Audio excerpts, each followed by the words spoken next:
and thank you for joining us on day one of NANOG 84. My name is Kat Gorinsky. I am the chair of the NANOG Program Committee. I'll be the session moderator for this morning's presentation, and now it's time to get started. Yay! Joining me on stage this morning are Tina Morris and Josh Snowhorn. You gonna come up here? Come on up. The three of us will be opening the conference this morning. Tina is the chair of the NANOG Board of Directors and also a technical business developer at Amazon Web Services. Josh is founder and CEO of Quantum Loophole. No stranger to NANOG, this is the 10th time that Josh has been the host sponsor of a meeting. Today we're happy to have him provide a welcome message as the NANOG 84 host sponsor. I will be speaking at the end of the opening. In addition to my program committee role, I'm also a senior network engineer at Apple. Tina, please officially kick us off for NANOG 84.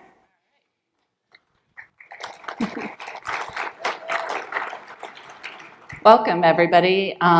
This is our second in-person meeting back since the pandemic started, and really happy to see the room full of friendly faces. We also have a virtual attendee group that we're really glad to be able to do the hybrid and in-person options for those that can't travel at this time. We have more than 400 people registered to attend in person. Last night when I looked at it, we were over 444 people, I believe, which is amazing. And I'm so happy to have people make the effort to come here. I'm also really proud that we have 175 people online watching today, and that we can offer a great program for the people that can't travel for various reasons. I'm going to go over a few things that we're doing to keep our community safe. We are requiring everybody in attendance to be fully vaccinated for COVID-19, encouraging the use of masks whenever practical, and we'll be going over the code of conduct a little bit today, and also introducing the concept of an ombudsman at our NANOG conferences going forward. A code of conduct is important. It makes our attendees feel safe. It allows us to share ideas and work in a community environment that's very important to all of us.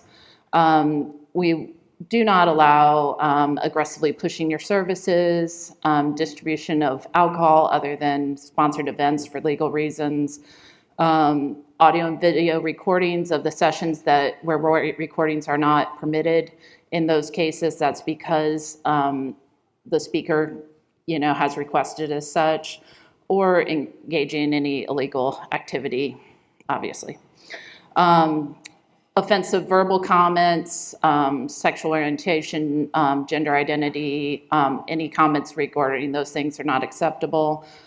Sexual images, deliberate intimidation, and demeaning or disruptive behavior, all unacceptable. We want a very welcome, an open community for all to feel comfortable coming to the mic and expressing their ideas. More of that. No unwanted sexual attention or appropriate physical contact. These should all be givens in our community. And we want everybody to feel very welcome at the socials as well as in this environment. The code of conduct applies to all of our events. We are introducing a NANOG Ombudsman. And the idea of this will be that they will be a designated impartial person at our meetings. They can provide conflict resolution and be neutral. The idea being that they will, if somebody were to experience some sort of bias, slight comment, something that they did not feel comfortable dealing with or wanted to report, they could go to this neutral person. But more than that, the Ombudsman is going to give us feedback on our meetings and what we could be doing to improve and make our environment more diverse and welcoming. So we will be introducing the actual Ombudsman during the community meeting as well. They cover harassment, group conflicts, confusion around policies, procedures, ethical dilemmas, bullying, all of these things. And we will have an Ombudsman at all the meetings going forward. I want to take a moment to thank our sponsors. Our sponsors are the reason we can have this meeting. They're the reason we can have an organization at all. They are critical to doing all of that. Quantum Loophole was able to stick out throughout the pandemic and sponsor us for this meeting. We wouldn't be here without them. Thank you. Our premium sponsors are Aaron, AWS, Telstra, and VeriSign. Beer and gear sponsors listed below. I've learned in past I'm not going to be reading every name because it got me in trouble before. It's just too long. We appreciate all the sponsors. The Monday breakout sponsors, Monday lunch sponsors, Tuesday break sponsors, Tuesday lunch sponsors, Women in Tech sponsor, and Virtual Expo sponsor. The Virtual Expo is open to everybody online or in person. You can also visit it. Please give it a chance, take a look around the virtual booths. And we have a meeting fellowship sponsor of Internet Society. Service sponsors. And now I'd like to welcome our host sponsor, Josh Snowhorn, to give some opening remarks. Thank you.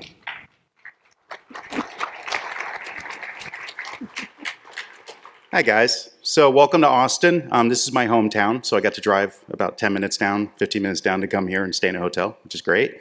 I've hosted, as Kat said, 10 times. It used to be really hard. We'd work down in Miami, I think was the first time, and we'd have to spend 2 weeks busting our butts, pulling fiber or doing craziness, trying to get all ready. It's really kind of easy now, but it's still an honor to do this and host things. I made a video because I didn't know if I was going to get COVID or not, so we made a nice video, and I got to talk in my calm Josh voice, which I don't do very well. So I had a big microphone, and I slowed it all down. But what you're about to see is pretty neat. It talks about Quantum Loophole. This is my time to do unabashed marketing because I'm the sponsor, and you're stuck.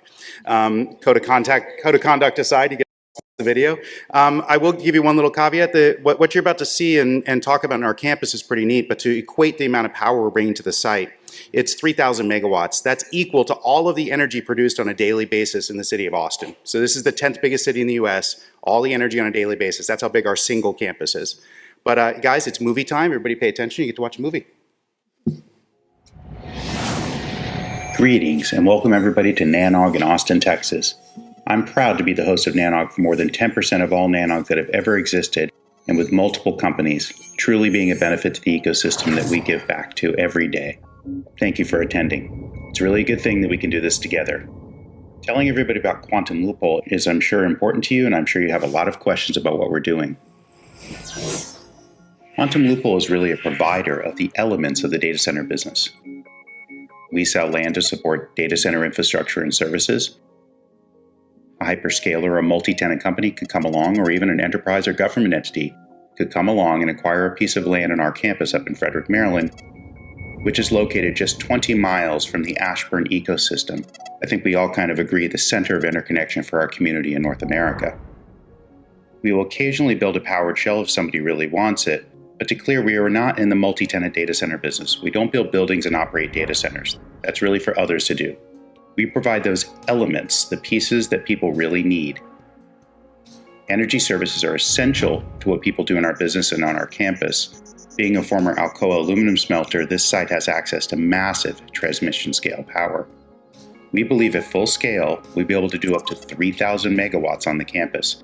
Obviously, depending on the density that can go in there with liquid cooling and other future technologies. We have entitlement to deliver up to 28 million square feet of data center space on the campus with the entities and other data center providers who acquire land from us. It's our job to make sure that we can support them with energy services. It is also essential to look for future technologies for backup power services.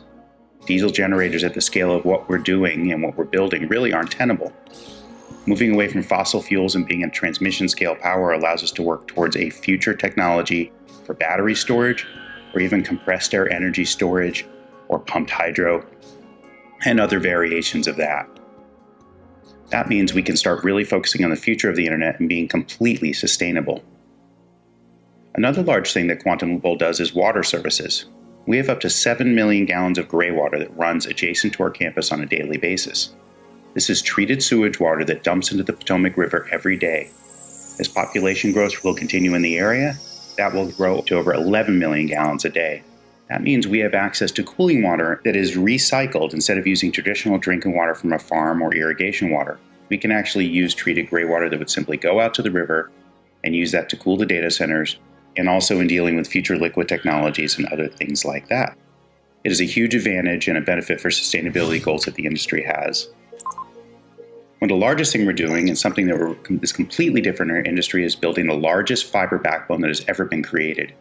Our Q-Loop platform has the capacity of over 200,000 strands of fiber. It's a 43-mile ring linking our campus to the Ashburn ecosystem to the south.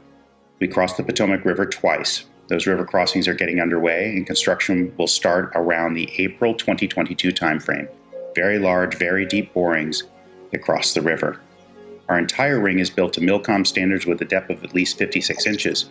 We have 33 2-inch conduits going in place. On campus for interconnection, we have 2 network centers.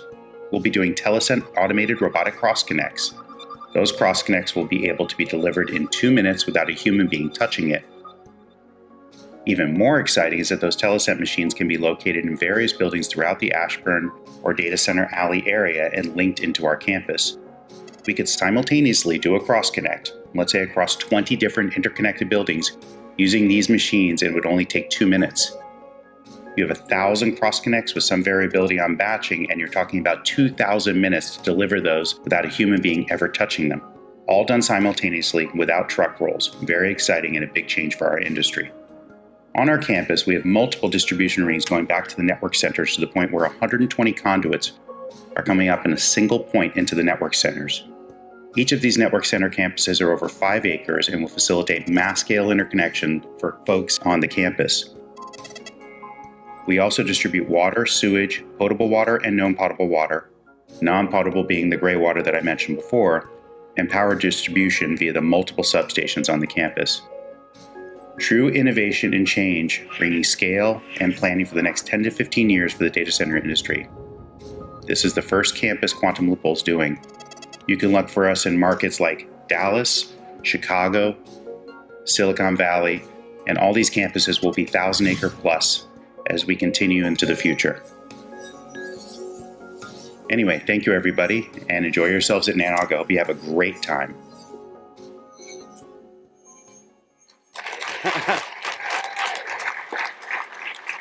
Isn't movie time fun? That was like the best time in school. Anyway, guys, thanks for attending. I hope you enjoyed the movie and my slow voice, which was really hard to do.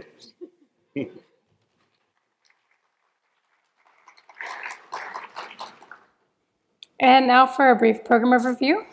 So again, my name is Kat Gorinsky, and I'm the program committee chair for NANOG. Like Josh, I'm also an Austin local. I've lived here the past 6 years, so I had a 20-minute lift last night, which was kind of nice.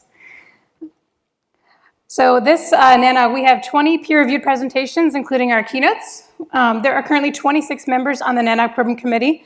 We moderate the program sessions, and the networking sessions. We are a self-governing board-appointed group.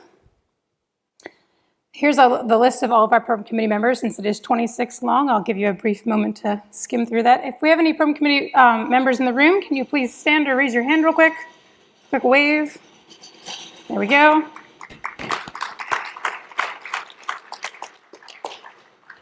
We are currently accepting nominations for new program committee members if you'd like to join us. Our PC members serve 2-year terms, and about half of them term out every year. So we are looking for some new folks to join our group. We help recruit, review, and decide on talks for future conferences. For more information, if you're interested in applying to nominate yourself, you can go to nanog.org/nominations. And nominations will close at Tuesday evening at 6 p.m. to allow the board to have time to review and make appointments later this week. Some additional program chat tips for our virtual attendees. You folks here can also use the virtual platform to engage in the chat room. Regular chatters should go and chat. If you have a question for one of our many speakers over the next few days, you can use the Q&A tab and submit questions. So even an in-person attendee can use the Q&A tab, especially if you're nervous about staying in front of the microphone. This is a great way to still ask your question, whether you're remote or in person. And you can use the Help tab if you're having any technical issues with the platform. On the website, we also have both the agenda and the presentation materials, which includes the slides of our presenters. So feel free to check that out throughout the conference. This morning, we had a Newcomers orientation breakfast. This was re-recorded, so if you weren't able to attend in person, it will be on our YouTube channel in the next week or two.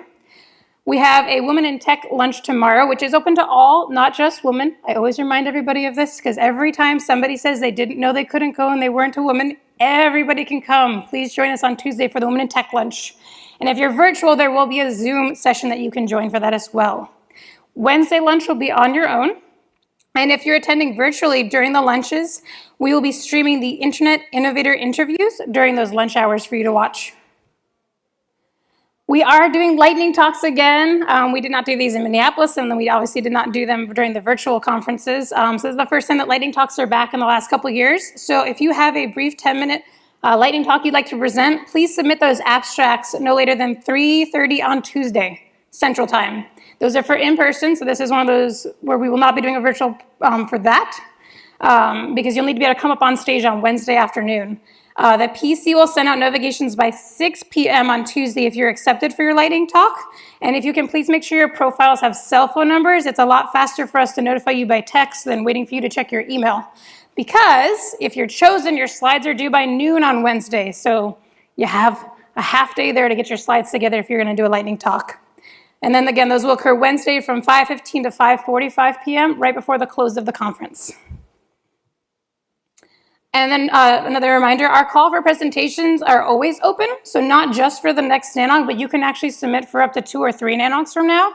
So if you know already that you're not going to be able to come to Montreal and you want to maybe submit for next year, October, you can submit for any of those. You do not have to only submit for the upcoming one. If you've got a plan, we can plan early and work with you and really fine tune your presentation with you for additional NANOGs.